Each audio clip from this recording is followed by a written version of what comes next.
చూస్తే బీఆర్కే భవన్లో రాష్ట్ర ఎన్నికల ప్రధానాధికారి సుదర్శన్ రెడ్డిని కలిశారు బీఆర్ఎస్ నేతలు. పోలింగ్ రోజున కాంగ్రెస్ అభ్యర్థి నవీన్ యాదవ్తో పాటు అతని తండ్రి సోదరుణ్ణి బయట తిరగనివద్దని సీఓ సుదర్శన్ రెడ్డిని కోరారు. రౌడీ షీట్ కేసులున్న నేపథ్యంలో పోలింగ్ కు విఘాతం కలుగుతోందని చెప్పారు. కాంగ్రెస్ అభ్యర్థి నవీన్ యాదవ్ సోదరుడు వెంకట్ యాదవ్ ను బూత్ ఏజెంట్ గాను ఉంచొద్దని సీఓ సుదర్శన్ రెడ్డికి ఫిర్యాదు చేశారు. సుదర్శన్ రెడ్డిని కలిసిన వారిలో పట్లోల శశిధర్ రెడ్డి, పల్లె రవికుమార్, గెల్లు శ్రీనివాస్, రామచంద్ర నాయక్ ఉన్నారు.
బీఆర్కే భవన్లో రాష్ట్ర ఎన్నికల ప్రధానాధికారి సుదర్శన్ రెడ్డిని కలిశారు బీఆర్ఎస్ నేతలు. రైట్, ఇదే విషయానికి సంబంధించి మరింత సమాచారాన్ని మా ప్రతినిధి కిరణ్ ఫోన్ లైన్ లో అందించేందుకు సిద్ధంగా ఉన్నారు. కిరణ్, చెప్పండి, పోలింగ్ రోజున కాంగ్రెస్ అభ్యర్థి నవీన్ యాదవ్ తో పాటు అతని తండ్రి సోదరుని బయటికి తిరగనివద్దని బీఆర్ఎస్ నేతలు సీఓ సుదర్శన్ రెడ్డిని కలిశారు. దీనికి సంబంధించి అప్డేట్స్ ఏంటి కిరణ్? ఇప్పటికే బీఆర్ఎస్ నేతలు కొంతమంది ఏదైతే రాష్ట్ర ఎన్నికల ప్రధానాధికారిని బీఆర్కే భవన్ లో కాసేపటి క్రితం కలిశారు. ప్రధానంగా పోలింగ్ రోజు కంటే 2 రోజుల ముందే కాంగ్రెస్ అభ్యర్థి నవీన్ యాదవ్ తో పాటు అతని తండ్రి, తన సోదరుడు ముగ్గురిని కూడా బయట తిరగనివ్వకుండా బైండ్ ఓవర్ చేయాలని కూడా కోరారు. ప్రధానంగా ఎన్నికల రోజు ఓటర్లను భయభ్రాంతులకు గుర్చేసి బెదిరింపులకు పాల్పడేటువంటి అవకాశం ఉంటుంది కాబట్టి ఎన్నికలు సజావుగా జరగాలంటే ఖచ్చితంగా ఆ ముగ్గురిని కూడా బయట తిరగనివ్వద్దంటూ కూడా కోరారు. ఎందుకంటే పూర్తి స్థాయిలో వాళ్ళ పైన రౌడీ షీట్ కేసులు, క్రిమినల్ కేసులు పెద్ద ఎత్తున ఉన్నటువంటి నేపథ్యంలో వాళ్ళు కనుక బయట తిరిగితే ఓటర్లు బయటకు వచ్చేటువంటి అవకాశం ఉండదు. పోలింగ్ రోజున పోలింగ్ బూతులలో కనీసం ఎన్నికల ప్రక్రియలో కూడా పాల్గొనటువంటి అవకాశాలు ఉంటాయి. వాళ్ళు భయపడేటువంటి అవకాశం ఉంటుంది. ఇప్పటికే కొంతమంది పైన దాడులు చేస్తామంటూ కూడా బెదిరింపులకు పాల్పడుతున్నారు కాబట్టి ఖచ్చితంగా వారి పైన చర్యలు తీసుకునే విధంగా 2 రోజుల పాటు వారిని బయట తిరగనివ్వకుండా పూర్తి స్థాయిలో ఎన్నికల ఏదైతే ప్రచారం ముగిసిన రోజు నుంచి ఎన్నికల పోలింగ్ ముగిసే వరకు కూడా పూర్తిగా వాళ్ళను బైండ్ ఓవర్ చేయాలని కూడా కోరుతా ఉన్నారు. ఈ నేపథ్యంలోనే మరొక కంప్లైంట్ ను కూడా బీఆర్ఎస్ నేతలు చేశారు. పోలింగ్ ఏజెంట్ గా ఎవరైతే కాంగ్రెస్ అభ్యర్థి నవీన్ యాదవ్ సోదరుడు వెంకట్ యాదవ్ ఉన్నాడు, తనను పోలింగ్ ఏజెంట్ గా నియమించారు. పోలింగ్ ఏజెంట్ గా తనను ఉంచనివ్వకూడదంటూ కూడా కంప్లైంట్ చేసినటువంటి నేపథ్యంలో తను బెదిరింపులకు పాల్పడి ఓటర్లను ప్రలోభాలకు గురి చేసేటువంటి బెదిరింపులకు పాల్పడేటువంటి అవకాశం ఉంటుంది కాబట్టి ఖచ్చితంగా వారిని తనను కూడా పోలింగ్ ఏజెంట్ నుంచి తొలగించాలంటూ కూడా మరో కంప్లైంట్ చేశారు. ముఖ్యమంత్రి రేవంత్ రెడ్డి వ్యాఖ్యలు కూడా ఇటీవల కాలంలో బెదిరించేటువంటి తీరుగా ఉన్నాయి.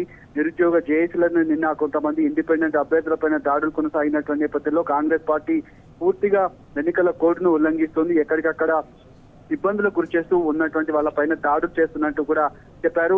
నిన్న దాడి చేసినటువంటి వాళ్ళని గుర్తించిన పోలీసులు కనీసం ఇప్పటి వరకు కూడా పట్టుకోలేదంటూ కూడా ఆరోపించినటువంటి నేపథ్యంలో వీటన్నిటిపైన ఎన్నికలు సజావుగా జరగాలంటే ఖచ్చితంగా పూర్తి స్థాయిలో ఎన్నికల కమిషన్ తమ ఆధీనంలో ఉన్నటువంటి ఎన్నికల ప్రక్రియనంతా కూడా సజావుగా చేసేందుకు కృషి చేయాలంటూ కూడా వాళ్ళంతా కూడా కోరినటువంటి నేపథ్యంలో కేవలం కాంగ్రెస్ అభ్యర్థి నవీన్ యాదవ్ అతని తండ్రి, తన సోదరుడి పట్ల ఉన్నటువంటి క్రిమినల్ కేసుల నేపథ్యంలోనే వారిని బయటికి రానివ్వకుండా కనీసం పోలింగ్ ఏజెంట్ గా కూడా ఉండనివ్వకుండా వారిని కట్టడి చేయాలంటూ కూడా కోరినటువంటి పరిస్థితులు అయితే కనిపిస్తున్నాయి. దీనిపైన ఖచ్చితంగా పరిశీలిస్తామని ఎన్నికల కమిషన్ చెప్పినట్టుగా బీఆర్ఎస్ నేతలు అయితే మనకు చెప్పారు.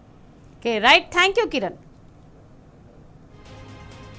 ఈ ఎన్నికల ప్రక్రియ, జూబ్లీహిల్స్ ఉప ఎన్నికల ప్రక్రియ స్వేచ్ఛాయుతంగా ప్రశాంతయుత వాతావరణంలో జరగాలి అంటే తప్పనిసరిగా చిన శ్రీశైలం యాదవ్ గారికి ఉన్నటువంటి క్రిమినల్ ట్రాక్ నేపథ్యంలో ఖచ్చితంగా ఆ పోలింగ్కు 2 రోజుల ముందు నుంచి ఆయనని బయటికి రాకుండా అడ్డుకోవాలని, అదేవిధంగా రమేష్ గారిని కూడా ఆ పోలింగ్ రోజు బయటికి రాకుండా నియంత్రించాలని చెప్పి ఇవాళ ఎన్నికల కమిషన్కు బీఆర్ఎస్ పార్టీ తరఫున విజ్ఞప్తి చేసినాం, ఫిర్యాదు కూడా చేసినాం. దీన్ని కేంద్ర ఎన్నికల కమిషన్కు పంపించాం. అదేవిధంగా తెలంగాణ రాష్ట్ర chief electoral officer Sudarshan Reddy గారిని ప్రత్యక్షంగా కలిసి మేము వినతి పత్రాన్ని కూడా ఇవ్వడం జరిగింది. ఆయన పరిశీలిస్తానని చెప్పారు. ఈరోజు జూబ్లీహిల్స్ కాంగ్రెస్ పార్టీ అభ్యర్థి నవీన్ యాదవ్ వాళ్ళ తమ్ముడు వాళ్ళ బ్రదర్ అయిన వెంకట యాదవ్ గారిని కాంగ్రెస్ పార్టీ ఎలక్షన్ ఏజెంట్గా చీఫ్ ఎలక్షన్ ఏజెంట్గా వాళ్ళు పెట్టుకోవడం జరిగింది. ఇవాళ చీఫ్ ఎలక్షన్ ఏజెంట్గా ఒక క్రిమినల్ కేసులున్న వ్యక్తి కనుక చీఫ్ ఎలక్షన్ ఏజెంట్గా ఉంటే ఇవాళ జూబ్లీహిల్స్ నియోజకవర్గంలో చాలామందిని మా బీఆర్ఎస్ పార్టీ కార్యకర్తలను నాయకులను ఇవాళ భయభ్రాంతులకు గురి చేస్తున్నారు. ఇప్పటికే తన మీద క్రిమినల్ కేసున్నాయి కాబట్టి అతను చీఫ్ ఎలక్షన్ ఏజెంట్గా ఉంచొద్దని రద్దు చేయాలని చెప్పి ఇవాళ చీఫ్ ఎలక్షన్ కమిషనర్ గారికి ఇవాళ రిప్రజెంటేషన్ ఇవ్వడం జరిగింది.